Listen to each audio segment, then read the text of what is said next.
നമസ്കാരം എല്ലാ പ്രിയപ്പെട്ട പ്രേക്ഷകർക്കും വിഘ്നേശ്വര ടി വി പ്രസൻസ് ഇഞ്ചോടിഞ്ചിൻ്റെ ഒരു പുതിയ എപ്പിസോഡിലേക്ക് സ്നേഹം നിറഞ്ഞ സ്വാഗതം. ഇന്നത്തെ എപ്പിസോഡ് ഇവിടെ ആരംഭിക്കുകയാണ്. അപ്പോൾ ശരിക്കും നമ്മുടെ ഈ ഒരു പ്രോഗ്രാം പ്രത്യേകിച്ച് നമ്മുടെ വിഘ്നേശ്വര ചാനലിലൂടെ പ്രേക്ഷകർ ഒരുപാട് പേര് ആസ്വദിക്കുന്നു. ഞങ്ങൾ ചോദിക്കുന്ന ചോദ്യത്തിനൊക്കെ ഉത്തരങ്ങളായിട്ട് അല്ലെങ്കിൽ ചിലപ്പോഴെങ്കിലും നമ്മുടെ പ്രോഗ്രാം കാണുന്ന സമയത്ത് പ്രിയപ്പെട്ട പ്രേക്ഷകരൊക്കെ അതിന് ഉത്തരങ്ങൾ പറയുന്നു, അത് മെസ്സേജായിട്ട് ഞങ്ങൾക്ക് അയച്ചു തരുന്നു. വളരെ സന്തോഷം ഉണ്ടാക്കുന്ന ഒരു കാര്യം തന്നെയാണ്. പലപ്പോഴും ചിലപ്പോൾ ഇതിൽ വരുന്നൊരു പ്രധാനപ്പെട്ട ഒരു മെസ്സേജ് എന്ന് പറയുന്നത് ചോദ്യങ്ങൾ എപ്പോഴും റിപ്പീറ്റേഷനായി പോകുന്നുണ്ട് എന്നുള്ളതാണ് ഏറ്റവും എടുത്തു പറയുന്നൊരു കാര്യം. നമ്മളിപ്പോൾ 2 ആങ്കേഴ്സാണ് ഈ ഒരു പ്രോഗ്രാം ചെയ്തുകൊണ്ടിരിക്കുന്നത്. നമുക്കറിയാം നമുക്ക് GK എന്ന് പറയുന്നത് ചരിത്രത്താളുകളിലുള്ള ഒരുപാട് ചോദ്യങ്ങളുണ്ടാവും, ജനറൽ ക്വസ്റ്റ്യൻസ് എന്ന് പറയുന്നത്. പക്ഷേ അത്രയധികം ചോദ്യങ്ങൾ നമുക്ക് കുസൃതി അല്ലെങ്കിൽ കുസൃതി ചോദ്യങ്ങൾ എന്ന് പറയുന്നത് നമ്മൾ നിർമ്മിക്കേണ്ട ചോദ്യങ്ങളാണ് എപ്പോഴും കുസൃതി ചോദ്യങ്ങൾ. ഒരു ദിവസം രാവിലെ 6 മണിക്കും വൈകിട്ട് 6 മണിക്കും 2 എപ്പിസോഡാണ് പോകുന്നത്. പ്രേക്ഷകർക്കറിയാം, ഒരു എപ്പിസോഡിൽ ചോദിക്കുന്നത് 10 ചോദ്യങ്ങളാണ്. അങ്ങനെ ഒരു ദിവസം 20 ചോദ്യങ്ങളാണ് പ്രേക്ഷകരിലേക്ക് വന്നുകൊണ്ടിരിക്കുന്നത്. തിങ്കൾ മുതൽ ഞായർ വരെ എല്ലാ ദിവസവും കൃത്യമായിട്ടും ഇഞ്ചോടിഞ്ച് എന്ന് പറയുന്ന പ്രോഗ്രാം പ്രേക്ഷകരുടെ വിരൽത്തുമ്പിലേക്ക് എത്തുന്നുണ്ട്. ഒരു ദിവസം 20 ചോദ്യങ്ങൾ, 10 ദിവസം 200. അങ്ങനെ നോക്കുമ്പോൾ ഇത്രയും എപ്പിസോഡുകൾ കടന്നു വരുമ്പോൾ ചിലപ്പോഴെങ്കിലും 1-2 ചോദ്യങ്ങൾ റിപ്പീറ്റേഷൻ വന്നേക്കാം, അത് സ്വാഭാവികമാണ്. എന്നാലും ആ ചോദ്യത്തിൽ ചെറിയ രീതിയിലുള്ള മാറ്റങ്ങളൊക്കെ വരുത്തിക്കൊണ്ട് ഞങ്ങൾ എപ്പിസോഡിൽ ഉൾക്കൊള്ളിക്കാറുമുണ്ട്. എന്നാലും എല്ലാവരും പറയുന്നൊരു കാര്യം അതൊന്ന് എടുത്തു പറഞ്ഞത് മാത്രമാണ്. കാരണം ഡെയിലി പോകുന്ന പ്രോഗ്രാമാണ്. അപ്പോൾ അതിലുണ്ടാകുന്ന ചെറിയ ഇങ്ങനെയുള്ള വരുന്നത് ദയവ് ചെയ്ത് എല്ലാ പ്രേക്ഷകരും ഒന്ന് ക്ഷമിക്കുക എന്ന് മാത്രമേ പറയാനുള്ളൂ. പിന്നെ പ്രോഗ്രാം കാണുന്നവർ നല്ലതാണെന്ന് പറയുന്നു. ഏറ്റവും കൂടുതൽ ഓൺലൈൻ മാധ്യമങ്ങൾ എന്ന് പറയുന്നത് തെറികൾ കേൾക്കുവാനുള്ള ഒരു മാധ്യമമാണ് യഥാർത്ഥത്തിൽ ഓൺലൈൻ മാധ്യമങ്ങൾ എന്ന് പറയുന്നത്. ഞങ്ങളുടെ ജോലി ചെയ്യുന്നു. ഒരു അരമണിക്കൂർ അല്ലെങ്കിൽ 15 മിനിറ്റ് ഞങ്ങളുടെ ടീം പ്രവർത്തിക്കുന്നത് നിങ്ങളുടെ യാത്രകളിലോ അല്ലെങ്കിൽ നിങ്ങളുടെ സ്വീകരണ മുറിയിലോ അല്ലെങ്കിൽ നിങ്ങളുടെ കൂട്ടായ്മയിലൊക്കെ ഇരിക്കുന്ന സമയത്ത് ഒരു എൻ്റർടൈൻമെൻറ്റ് എന്നുള്ള രീതിയിൽ ചോദിക്കാൻ വേണ്ടി മാത്രമാണ് ഇതുപോലുള്ളൊരു പരിപാടി, ഇഞ്ചോടിഞ്ച് എന്ന് പറയുന്ന പരിപാടി പ്രേക്ഷകരിലേക്ക് എത്തിക്കുന്നതും. അത് നിങ്ങൾ ആസ്വദിക്കുക, പ്രോത്സാഹിപ്പിക്കുക, അത്രമാത്രമാണ് പറയാനുള്ളത്. അപ്പോൾ എന്തായാലും ഇന്നത്തെ എപ്പിസോഡ് ഇവിടെ ആരംഭിക്കുകയാണ്. ഇഞ്ചോടിഞ്ചിൻ്റെ നമുക്കറിയാം വിഘ്നേശ്വര TV എന്ന് പറയുന്നത്, വിഘ്നേശ്വര ചാരിറ്റബിൾ ട്രസ്റ്റ് എന്ന് പറയുന്നത് ഒരുപാട് വർഷക്കാലമായിട്ട് ചാരിറ്റി മേഖലയിലൊക്കെ വളരെ സജീവമായിട്ട് നിൽക്കുന്ന ഒരു ടീമാണ്. ഇപ്പോൾ ആശ്രയ സമ്മാന പദ്ധതി പോലുള്ള 100 കുഞ്ഞു വീടുകൾ നിർമ്മിച്ച് പാവപ്പെട്ടവർക്ക് 100ഓളം വീടുകൾ നിർമ്മിച്ച് നൽകുന്ന ഒരു ചാരിറ്റി പ്രവർത്തനത്തിലാണ് വിഘ്നേശ്വര TV ഉള്ളത്, അതിൻ്റെ അണിയറ ശില്പികളുള്ളത്. ശരി, അപ്പോൾ എന്തായാലും ഇന്നത്തെ എപ്പിസോഡ് ആരംഭിക്കുകയാണ്. എല്ലാ പ്രേക്ഷകർക്കും ഇഞ്ചോടിഞ്ചിൻ്റെ ഒരു പുതിയ എപ്പിസോഡിലേക്ക് സ്നേഹം നിറഞ്ഞ സ്വാഗതം. ആരംഭിക്കുകയാണ്. ഇന്ന് പ്രിയപ്പെട്ട 3 കൂട്ടുകാരികൾ ഇവിടെയുണ്ട്. മ്യൂസിയം ഒന്ന് കറങ്ങാൻ വേണ്ടി വന്നവരാണ്. നമുക്കൊന്ന് ഓടിച്ച് പരിചയപ്പെടാം. എന്തോ തിരക്കിട്ട ഒരു യാത്രയിലാണ് തോന്നുന്നു. എവിടെയെങ്കിലും തിരക്കിട്ട ഒരു യാത്രയാണോ? എവിടേക്കാണ് പോണേ? അങ്ങോട്ടാണ്. കല്യാണമുണ്ട്. ആരുടെ കല്യാണം? ഫ്രണ്ടിൻ്റെ കല്യാണമാണ്. ഓക്കെ, അപ്പോൾ ഭക്ഷണ സമയമാകുമ്പോൾ അങ്ങോട്ട് പോകും അല്ലേ? ശരി, പേരെന്താണ്? ഗൗരി. എവിടെയാണ് സ്ഥലം? ഗൗരി കഴക്കൂട്ടത്താണ്. എന്താ ചെയ്യുന്നത് ഗൗരി? എത്രയല്ല പഠിക്കുന്നത്? ബികോം പഠിക്കുകയാണ്. ശരി, എവിടെയാണ് പഠിക്കുന്നത്? AJ കോളേജിലാണ്. 3 പേരും AJ കോളേജിൽ തന്നെയാണോ? സംയുക്ത. എവിടെയാ സ്ഥലം? സംയുക്ത പൂജപ്പുരയിലാണ്. എന്താ ചെയ്യുന്നത്? ഡിഗ്രി പഠിക്കുകയാണ്. എവിടെയാണ് പഠിക്കുന്നത്? വുമൻസ് കോളേജിലാണ്. ഓക്കെ. രജിത രതീഷ്. കലാമേഖലയിലൊക്കെ പ്രവർത്തിക്കുന്ന ആളാണോ രജിത? അങ്ങനെയൊന്നുമില്ല. എന്തൊക്കെയാണ് ഹോബീസ്? എന്തൊക്കെയാണ് രജിതയുടെ? പാട്ട് പാടും? പാട്ട് കേൾക്കും. ശരി, എപ്പോഴും നിങ്ങൾ യാത്രകൾ ഈ 3 പേരും ഒന്നിച്ച് തന്നെയാണോ? അല്ലെങ്കിൽ വേറെ നിങ്ങളുടെ ഇപ്പൊ പല കോളേജിൽ പഠിക്കുന്നവർ നിങ്ങൾ എങ്ങനെയാണ് എവിടുന്ന് പരിചയപ്പെട്ടത്? നമ്മൾ ആദ്യം ഒരു കോളേജിലായിരുന്നു. എവിടെയായിരുന്നു? AJ കോളേജിലായിരുന്നു. നമ്മൾ രണ്ടുപേരും ഡ്രോപ്പ് ചെയ്തു. അപ്പൊ പിന്നെ ആളിപ്പോഴും കണ്ടിന്യൂ ചെയ്തുകൊണ്ടിരിക്കുന്നു. നമ്മൾ നല്ല കമ്പനി ആയതുകൊണ്ട്. ശരി, ഒരുമിച്ചാണ്. ഓക്കെ, ഇനിയിപ്പോ കല്യാണത്തിനൊക്കെ പോയി ഭക്ഷണം കഴിച്ച് തിരിച്ച് വീട്ടിലേക്ക് പോകും അല്ലേ സംയുക്ത? വീട്ടിലാരൊക്കെയുണ്ട് സംയുക്തയുടെ? അച്ഛനും അമ്മയും ചേച്ചി. ഭക്ഷണമൊക്കെ കഴിക്കുന്നത് കുറവാണോ സംയുക്ത? അല്ല, ഇത് കൂടുതൽ കഴിക്കുന്ന സംയുക്തയാണോ? അങ്ങനെയൊന്നുമില്ല. ശരി, അപ്പോൾ ഞങ്ങൾ വന്ന കാര്യം പറയാം. ഞങ്ങൾ വന്നിരിക്കുന്നത് ഇഞ്ചോടിഞ്ച് എന്നാണ് പ്രോഗ്രാമിൻ്റെ പേര്. ഒരു 10 ഫണ്ണി ചോദ്യമാണ് കേട്ടോ. GK ആയിട്ടൊന്നും ഒരു ബന്ധമില്ലാത്തൊരു ചോദ്യമാണ്. ഇതൊക്കെ ചിലപ്പോഴെങ്കിലും നമ്മൾ കണ്ട പ്രൊഡക്റ്റുകളൊക്കെ ആയിട്ട് അതിൻ്റെ പിന്നാമ്പുറങ്ങളിലെ ചോദ്യം ഞങ്ങൾ ചോദിക്കുന്നത്. അപ്പോൾ ഏറ്റവും കൂടുതൽ ആരാണ് ഉത്തരം പറയുന്നത് അവർക്ക് ഞാൻ ഒരു സമ്മാനം തരും. നമ്മുടെ VMTV ചാനൽ നൽകുന്ന ഒരു ഗംഭീരമായിട്ടുള്ളൊരു സമ്മാനമുണ്ട്. കല്യാണത്തിൽ പോകുമ്പോൾ ഗിഫ്റ്റ് കൊടുത്തിട്ടില്ലല്ലോ? ഇല്ല, ഈ ഗിഫ്റ്റ് വേണമെങ്കിൽ അവിടെ കൊടുക്കാം. അപ്പോൾ മേക്കപ്പ് പോകും. ഓക്കെ, അപ്പോൾ ശരിക്കും 10 ചോദ്യങ്ങളാണ്. ഇവർ റെഡിയാണ്. 3 പേരാണ് ഇതിൽ മത്സരിച്ചുകൊണ്ടിരിക്കുന്നത്. അപ്പോൾ എന്തായാലും നിങ്ങളുടെ ഈ ഒരു കൂട്ടായ്മ എത്ര വർഷമായിട്ടുണ്ട്? ഒരു വർഷമായിട്ട് ഈ ഒരു റിലേഷൻ അങ്ങനെ മുന്നോട്ട് പോയിക്കൊണ്ടിരിക്കുന്നുണ്ട്. വേറെ ദൂരത്ത് എവിടെയെങ്കിലും പോയോ? യാത്രകൾ പോയിട്ടുണ്ടോ? അങ്ങനെ ഒരു പ്ലാനിങ് ഒന്നും ഇല്ല. നിങ്ങൾ 3 പേര് മാത്രം, വേറെ കൂടുതൽ ആരും ഇല്ല. ഇങ്ങനെ 3 പേര് മാത്രം ഒരു ത്രിമൂർത്തികളാവാനുള്ള ഒരു പ്രധാനപ്പെട്ട കാരണം എന്താണ്? അല്ല, അങ്ങനല്ല, നമ്മൾ വേറെ ആരെയും നമ്മൾ കൂട്ടില്ല, നമ്മൾ 3 പേര് മതി എന്നുള്ളൊരു ചിന്താഗതിയിലേക്ക് വരാൻ കാരണം എന്താണ്? ആ നിങ്ങളുടെ പരസ്പരം നമ്മുടെ എല്ലാ കാര്യങ്ങളും ഷെയർ ചെയ്യുന്നത് പരസ്പരം ഇങ്ങനെയാണല്ലേ? ശരി, വെരി ഗുഡ്. അപ്പോൾ നമ്മൾ ഓരോ ചോദ്യങ്ങളായിട്ട് ഞാൻ ചോദിക്കും. തിരക്കായതുകൊണ്ടാണ്, അല്ലെങ്കിൽ ഇത്തിരി കാര്യങ്ങളൊക്കെ പറയാണ്ട് കല്യാണത്തിനൊക്കെ പോകുന്നതല്ലേ. കല്യാണത്തിൻ്റെ ആളുടെ പേരെന്താണ്? നിങ്ങളുടെ ഫ്രണ്ടിൻ്റെ പേരെന്താണ്? സത്യം പറ, കല്യാണം ഉണ്ടോ? ഉണ്ടല്ലേ? ശരി ശരി ശരി. ഇതൊക്കെ കഴിഞ്ഞ് നമ്മളങ്ങനെ ഭക്ഷണം കഴിക്കാൻ വേണ്ടി അവിടത്തേക്ക് വരാം. അപ്പോൾ ഒരു കല്യാണത്തിന് എവിടെയാണ് സ്ഥലം? ഇത് വെള്ളയമ്പലത്താണ്. ശരി, അപ്പോൾ ആദ്യ ചോദ്യത്തിലേക്ക് കിടക്കാം കേട്ടോ. ചോദ്യം ഫണ്ണിയാണ്, ആ രീതിയിലുള്ള ഉത്തരങ്ങളാണ് എനിക്ക് വേണ്ടത്. ചോദ്യം കേട്ടോ. നമുക്ക് നമ്മുടെ ഓരോ ജീവജാലങ്ങൾക്കും പല നിറങ്ങളുണ്ട്, പല രൂപങ്ങളുണ്ട് അല്ലേ? പലതുണ്ട്. ഓരോ ജീവജാലങ്ങൾക്ക് അതിൻ്റേതായിട്ടുള്ള സ്റ്റൈലുണ്ട്. ചോദ്യം കേട്ടോ. എനിക്ക് പ്രത്യേകിച്ച് ഒരു നിറം എന്ന് പറയാനില്ല, എന്നാലും എന്നിലൂടെ അല്ലെങ്കിൽ എൻ്റെ ശരീരത്തിലൂടെ കടന്നു പോകുന്നവർ പല നിറത്തിലുള്ളവരാണ്. ഞാനില്ലെങ്കിൽ അവരില്ല, അവരില്ലെങ്കിൽ ഞാനില്ല. നിങ്ങളെ പോലെ തന്നെ. മീൻസ് നിങ്ങളുടെ ഒരു പരസ്പരം ഒരു സ്നേഹമുണ്ടല്ലോ. അതായത് എനിക്ക് പ്രത്യേകിച്ചൊരു നിറം, എന്നാലും അതിൻ്റേതായിട്ടുള്ളൊരു നിറമുണ്ട്. ഓക്കെ, നമുക്ക് ആ നിറം എടുത്ത് പറയാൻ പറ്റത്തില്ല. എന്നാൽ എൻ്റെ ശരീരത്തിലൂടെ കടന്നു പോകും, അതായത് ഇതിൻ്റെ ബോഡിയിലൂടെ കടന്നു പോകുന്ന നിറങ്ങൾ എന്ന് പറയുന്നത് പല പല നിറത്തിലുള്ള ആൾക്കാർ ഇതിൻ്റെ ശരീരത്തിലൂടെ കടന്നു പോകും. ഞാനില്ലെങ്കിൽ അവരില്ല, അവരില്ലെങ്കിൽ ഞാനില്ല. അതായത് അവരില്ല എങ്കിൽ എന്നെ കൊണ്ട് നിങ്ങൾക്ക് ഒരു ഉപകാരമില്ല, ഞാനില്ലെങ്കിൽ അവരെ കൊണ്ട് നിങ്ങൾക്കും ഉപകാരമില്ല. എങ്കിൽ ഈ പ്രൊഡക്റ്റ് ഒരു പ്രൊഡക്റ്റാണ്. എന്താണ് ആ ഒരു പ്രൊഡക്റ്റ്? വലിയ സംഭവമൊന്നുമില്ല. ഒരു നിശ്ചിത നീളത്തിലും നിശ്ചിത വീതിയിലും ലെങ്ത്തും അതുപോലെ തന്നെ വിഡ്ത്തൊക്കെ ഒരു നിശ്ചിതമായിട്ട് മാത്രമേ കാണൂ. നമ്മളെല്ലാവരും ഉപയോഗിക്കുന്നതാണ്, എല്ലാവരും ഉപയോഗിക്കും. ഫോൺ ഒന്നും കൂടി ആലോചിച്ച് നോക്കിയേ. എനിക്ക് പ്രത്യേകിച്ച് ഒരു നിറമില്ല. ഫോണിന് അതിൻ്റേതായിട്ടുള്ള ചിലപ്പോൾ അതിൻ്റെ ബാക്ക് അല്ലേ നിറങ്ങളും കാര്യങ്ങളൊക്കെ ഉണ്ടാവും. എൻ്റെ ശരീരത്തിലൂടെ കടന്നു പോകുന്ന ആൾക്കാർ പല പല നിറത്തിലുള്ള ആൾക്കാരാണ്. ഞാനില്ലെങ്കിൽ അവരില്ല, അതായത് ആ കടന്നു പോകുന്നവരില്ലെങ്കിൽ എന്നെ കൊണ്ട് അല്ല ഏതാണ്ടൊക്കെ അടുത്തെത്തി. നിങ്ങളെല്ലാവരും ഉപയോഗിക്കാണ്ട് കൂടുതലും സ്ത്രീകൾ ഉപയോഗിക്കുന്ന ഒരു സംഭവം അല്ല, എല്ലാവരും ഉപയോഗിക്കും. എന്നാലും നമുക്ക് ക്ലൂ എന്ന് പറഞ്ഞാൽ ഒരു ജോലിയുടെ ഭാഗമായിട്ട് ഇത് കൂടുതലായിട്ട് ഉപയോഗിക്കുന്ന സ്ത്രീകളുണ്ട്, പുരുഷന്മാരുമുണ്ട്. ജോലിയുടെ ഭാഗമായിട്ട് കൂടുതലായിട്ട് ഉപയോഗിക്കുന്ന സ്ത്രീകളുണ്ട്, പുരുഷന്മാരുമുണ്ട്. ചിലപ്പം ആ ജോലിയുടെ ഭാഗമായിട്ട് ജോലി ചെയ്യുന്നവർ നിങ്ങളുടെ വീട്ടിലുണ്ടാവും, അല്ലെങ്കിൽ ആ ജോലിയുടെ ഭാഗമായിട്ട് ഉപയോഗിക്കുന്ന ആ ഉപകരണം നിങ്ങളുടെ എല്ലാവരുടെ വീട്ടിലും ഉണ്ടാകാം. ഇത്രേ ക്ലൂ എനിക്ക് തരാൻ പറ്റത്തുള്ളൂ. ഇല്ല, ഓക്കെ, അല്ല. അതിൻ്റെ ശരിയുത്തരം ഞാൻ പറയാം. അതിൻ്റെ ശരിയുത്തരം എന്ന് പറയുന്നത് ചിലപ്പോഴെങ്കിൽ അത്യാവശ്യ ഘട്ടത്തിൽ നമ്മൾ സൂചി നൂല് ഉപയോഗിക്കും. ആണോ? അല്ല, ഞാൻ മാക്സിമം ക്ലൂ തന്നു കേട്ടോ. ജോലിയുടെ ഭാഗമായിട്ട് അത്രയും പോയിട്ടില്ല. ഭക്ഷണത്തിലാണ് ഉള്ളത് ചിന്ത മൊത്തം. ശരി, രണ്ടാമത്തെ ചോദ്യം. ഓക്കെ, ഉണ്ടാക്കുന്ന സമയത്ത് ആവശ്യം, ഉപയോഗിക്കുമ്പോൾ അനാവശ്യം. എന്താണ്? കറിവേപ്പില. Right answer. പേരൊന്നുകൂടി പറഞ്ഞേ. ഗൗരി. അപ്പൊ ഗൗരി കേട്ടിട്ടില്ല അല്ലേ? മനസ്സെന്താന്നറിയാം. എന്നാലും എൻ്റെ ഗൗരി. ഉണ്ടാക്കുമ്പോൾ ആവശ്യം, ഉപയോഗിക്കുമ്പോൾ അനാവശ്യം, കറിവേപ്പില. മൂന്നാമത്തെ ചോദ്യം. പലപ്പോഴും മിമിക്രിക്കാരിലൂടെ ഒരുപാട് ശബ്ദങ്ങൾ നമ്മൾ കേട്ടിട്ടുണ്ട്. പല പല താരങ്ങളുടെ ശബ്ദങ്ങൾ, രാഷ്ട്രീയ നേതാക്കളുടെ ശബ്ദങ്ങൾ. ചിലപ്പോൾ സ്ത്രീകൾ ഇപ്പോൾ മിമിക്രി മേഖലയിലൊക്കെ കടന്നു വരുന്നുണ്ട്. ഞാനൊരു മിമിക്രിക്കാരനല്ല, ഞാൻ ഈ സംഭവത്തിനാണ് ഉപയോഗിക്കുന്നത്. ഞാനൊരു മിമിക്രിക്കാരനല്ല, പക്ഷേ ഞാൻ ഒന്നിൽ കൂടുതൽ അല്ലെങ്കിൽ 100-ൽ കൂടുതൽ ശബ്ദങ്ങൾ ഉണ്ടാക്കും. ഇതൊരു ജീവിയാണ്. എന്താണ്? തത്ത. പിന്നെ 100-ൽ കൂടുതൽ ശബ്ദങ്ങൾ ഉണ്ടാക്കുന്ന ഒരു ജീവി എന്ന് പറഞ്ഞാൽ ജീവനുള്ളൊരു വസ്തു. അതായത് ഞാനൊരു മിമിക്രി താരമല്ല, പക്ഷേ എന്നിൽ നിന്നും വരുന്ന ശബ്ദങ്ങൾ എന്ന് പറയുന്നത് 100-ൽ കൂടുതലുള്ള ശബ്ദങ്ങളാണ്. ഒരു തത്ത വളർത്തുന്നതാണ്. അതുപോലെ വേറൊന്ന് ഒരു പക്ഷിയല്ല.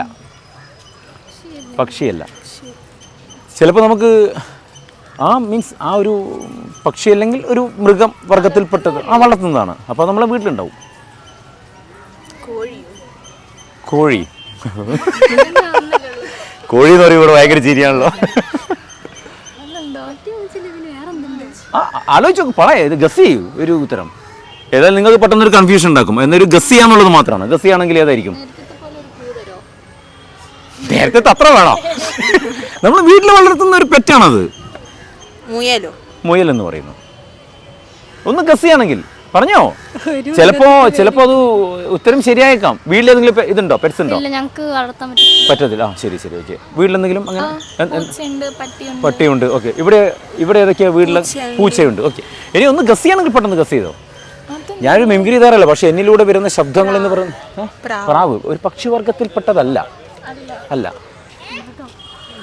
ചിലപ്പോൾ ഇതൊരു GK ക്വസ്റ്റ്യൻസ് കൂടിയാണ് കേട്ടോ. ഒരു GK കൂടിയാണ് ഇത്. ഫണ്ണിയാണ്, പക്ഷെ എന്നാൽ GK ആണിത്. ഗസ് ആണെങ്കിൽ ഒന്ന് ഗസ് ചെയ്, ചുമ്മാ ഒന്ന് ഗസ് ചെയ്. ഒരു ഇഷ്ടമുള്ളൊരു പെറ്റ്, ഇത് ഗസ് ചെയ്. ഇഷ്ടമുള്ളൊരു പെറ്റ്. ഞാൻ ഡോഗ് എന്ന് പറയുന്നു. എനിക്ക് അങ്ങനെ പെറ്റ്സ് ഇഷ്ടമല്ല. എന്നാലും ഈ പറഞ്ഞിരിക്കുന്ന ഒരു കാറ്റഗറിയിൽ വേറെ ഏതെങ്കിലും ഒന്നിനെ ഒന്ന് ഗസ് ചെയ്യാം. ലവ് ബേർഡ്സ് പക്ഷിവർഗത്തിലല്ല. ഈ മൈക്ക് കൊണ്ട് തലക്കടിക്കും. പറ ഒന്ന് ഗസ് ചെയ്യണമെങ്കിൽ. ഞാൻ മിമിക്രി തരമല്ല, പക്ഷേ ഞാൻ ഉണ്ടാക്കുന്ന ശബ്ദങ്ങൾ 100-ൽ കൂടുതലുമാണ്.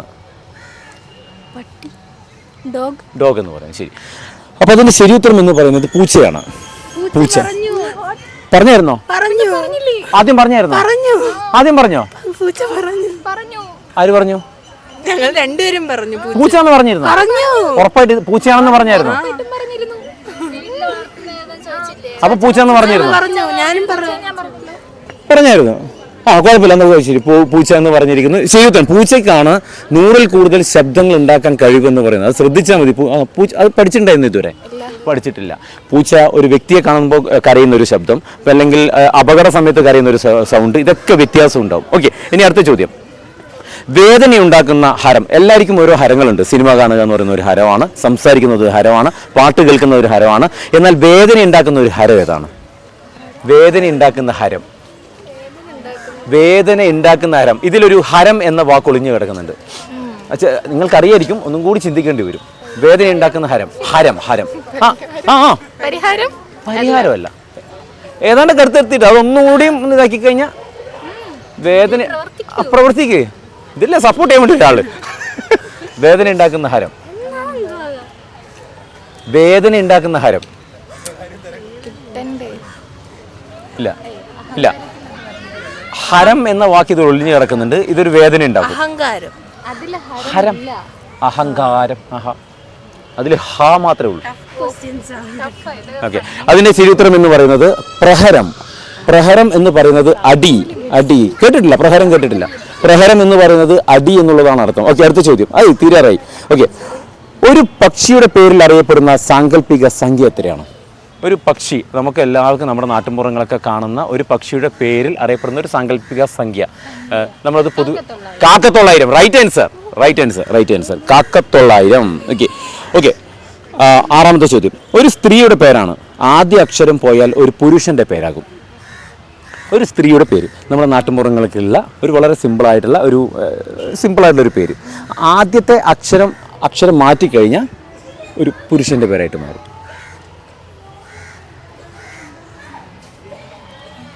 ഒരു സ്ത്രീയുടെ പേര് ആദ്യത്തെ അക്ഷരം മാറിക്കഴിഞ്ഞാൽ ഒരു പുരുഷന്റെ പേരാകും. ഓക്കെ, അതിന്റെ ശരി ഉത്തരം എന്ന് പറയുന്നത് രമണി എന്നാണ് ഉത്തരം. ഓക്കെ, മാറ്റിക്കഴിഞ്ഞാൽ മണി. ഓക്കെ, രമണി. ഓക്കെ, അടുത്ത ചോദ്യം. ഓക്കെ, മനുഷ്യ ശരീരത്തിന്റെ ഒരു ഭാഗം ഒളിഞ്ഞു കിടക്കുന്ന മലയാള മാസമൊക്കെ അറിയാവോ? ചിങ്ങം, കന്നി, തുലാം, വൃശ്ചികം, ധനു, മകരം എന്നൊക്കെ പറഞ്ഞിട്ട് അല്ലേ? ഇതില് ഒരു മനുഷ്യ ശരീരത്തിന്റെ ഒരു ഭാഗം ഒളിഞ്ഞു കിടക്കുന്ന മലയാള മാസം ഏതാണ്? ചിങ്ങം, കന്നി, തുലാം, വൃശ്ചികം, ധനു, മകരം. ഓക്കെ, ഇത്രയും മാസങ്ങൾ എടുത്തു കഴിഞ്ഞാൽ, ഈ പറഞ്ഞിരിക്കുന്ന മാസങ്ങൾ എടുത്തു കഴിഞ്ഞാൽ അതൊരു ശരീരഭാഗം ഒളിഞ്ഞു കിടക്കുന്നുണ്ട്. എങ്കിൽ ഏതാണ് ആ മാസം എന്നുള്ളതാണ്. ചിങ്ങം, കന്നി, തുലാം, വൃശ്ചികം, ധനു, മകരം. ഓക്കെ, മനുഷ്യ ശരീരത്തിന്റെ ഒരു ഭാഗം ഒളിഞ്ഞു കിടക്കുന്നത്. അതായത് ഭാഗം എന്ന് പറയുന്നത് ഒരു ഭാഗത്തിന്റെ മറ്റൊരു പേര്. മനുഷ്യ ശരീരത്തിന് മനുഷ്യ ശരീരത്തിന്റെ ഒരു ഭാഗം ഏതാ ഒളിഞ്ഞു കിടക്കുന്നത്? ചിങ്ങം, കന്നി, തുലാം, വൃശ്ചികം, ധനു, മകരം. ഇത്ര വരെയുള്ള മാസങ്ങളിലാണ് ഈ ഒരു മാസം ഒളിഞ്ഞു കിടക്കുന്നത്. മീൻസ് ഒരു ശരീരഭാഗം ഒളിഞ്ഞു കിടക്കുന്നത്. മകരം. Right answer. അതായത് കരം എന്ന് പറയുന്നത് കൈ എന്നുള്ളതാണ് അർത്ഥം. ഓക്കെ, അടുത്ത ചോദ്യം. ഓക്കെ, ഒരു വാഹനത്തിന്റെ മോഡലാണ് എല്ലാ രാജ്യത്തും ഉണ്ട്. ഒരു രാജ്യത്തെ അഭിസംബോധന ചെയ്യുന്ന അല്ലെങ്കിൽ ഒരു രാജ്യത്തെ നയിക്കുന്ന എന്നൊക്കെ വിശേഷിപ്പിക്കുന്ന ഒന്നാണ്. ഒരു വാഹനത്തിന്റെ മോഡലാണിത്. എല്ലാ രാജ്യത്തുമുണ്ട്. എല്ലാ രാജ്യങ്ങളിലുമുള്ള ഒരു വാഹനത്തിന്റെ മോഡൽ എന്താണ്? ഒരു രാജ്യത്തിന്റെ മീൻസ് ഒരു ഒരുപാട് മോഡൽസ് ഇല്ലേ? ബെൻസ്, അങ്ങനെ ഒരുപാട് മോഡലുകളുണ്ട്. അതുപോലെയുള്ള ഒരു മോഡൽ, ആ ഒരു പേരും അതേ പേര് തന്നെ അറിയപ്പെടുന്ന ഓരോ രാജ്യത്തെയും. ഇപ്പോൾ ഒരു രാജ്യത്തു നിന്നും മറ്റൊരു പ്രധാനപ്പെട്ട വ്യക്തികൾ മറ്റൊരു രാജ്യത്തേക്ക് പോകുമ്പോൾ ഇത് പ്രധാനമായും പറയുന്നതാണ് ഈ വാഹനത്തിന്റെ പേര്. മോഡൽ. ഒരു കാർ പോപ്പുലർ അല്ല, ഒരു പഴയൊരു മോഡലാണ്. ഇത്തിരി പഴയൊരു മോഡലാണ്. പറഞ്ഞോ? Ambassador. Right answer. Okay, ambassador. ഇനി അടുത്ത ഒരു ചോദ്യം, 2 ചോദ്യം കൂടി മാത്രം. രാമായണത്തെ കുറിച്ചൊക്കെ കേട്ടിട്ടുണ്ടോ? കേട്ടിട്ടുണ്ട്. ഓക്കെ, ജസ്റ്റ് കേട്ടിട്ടുണ്ട്. ചോദ്യം ഇത്രയേ ഉള്ളൂ. ഇത് രാമായണമായിട്ട് ഒരു ബന്ധമുള്ളൊരു ചോദ്യമല്ല, ശ്രദ്ധിച്ചേക്കണം. പാതിരാ പാതിയാവാൻ രാമായണം എന്ന് പറയുന്നത് എന്താണ്? രാമായണമായിട്ട് ഒരു ബന്ധമില്ല, പാതിരാ പാതിയാവാൻ രാമായണം എന്ന് പറയുന്നത് എന്താണ്? രാമായണോ അല്ലെങ്കിൽ നമ്മൾ അതുമായിട്ട് ഒരു ബന്ധമില്ലാത്തൊരു ചോദ്യമാണ്. പാതിരാ പാതിയാവാൻ രാമായണം എന്ന് പറയുന്നത് കൊണ്ട് എന്താണ് അർത്ഥമാക്കുന്നത്? സിമ്പിളാണ്, ആ ചോദ്യം മാത്രം ശ്രദ്ധിച്ചാൽ മതി. പാതിരാ പാതിയാവാൻ രാമായണം എന്ന് പറയുന്നത് കൊണ്ടാണ് എന്താണ് അർത്ഥമാക്കുന്നത്? ആ ചോദ്യം മാത്രം ശ്രദ്ധിച്ചാൽ മതി. ആ ചോദ്യം ശ്രദ്ധിച്ചോട്ടു. പാതിരാ പാതിയാവാൻ രാമായണം എന്ന് പറയുന്നത് എന്തുകൊണ്ടാണ്? എങ്ങനെയാണ് പറയൂ, കൃത്യമായിട്ട് പറ.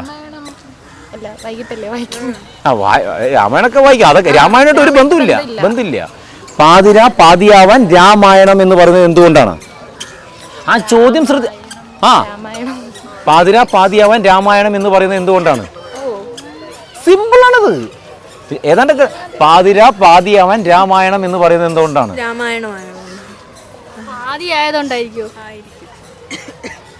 ഇല്ല കേട്ടോ. പാതിരാ പാതിയാവാൻ രാമായണം എന്ന് പറയുന്നത് എന്തുകൊണ്ടാണെന്നുള്ളതാണ് ചോദ്യം. ഞാൻ പറഞ്ഞു രാമായണമായിട്ട് ഒരു ബന്ധമില്ലെന്ന് പറഞ്ഞു. പാതിര ഓക്കെ. പാതിയാവാൻ പാതി ആവാൻ രാമായണം. മനസ്സിലായിട്ടില്ലേ? പാതിരാന്ന് എഴുതുക. പാതിര പാതിയാവാൻ രാമായണം എന്ന് ഞാൻ പറഞ്ഞോ? അതാണ് ചോദ്യം. പാതിര എന്ന് എഴുതുക. ഓക്കെ. അത് പാതിയാവാൻ വേണ്ടി ഏത് അക്ഷരം വായണം?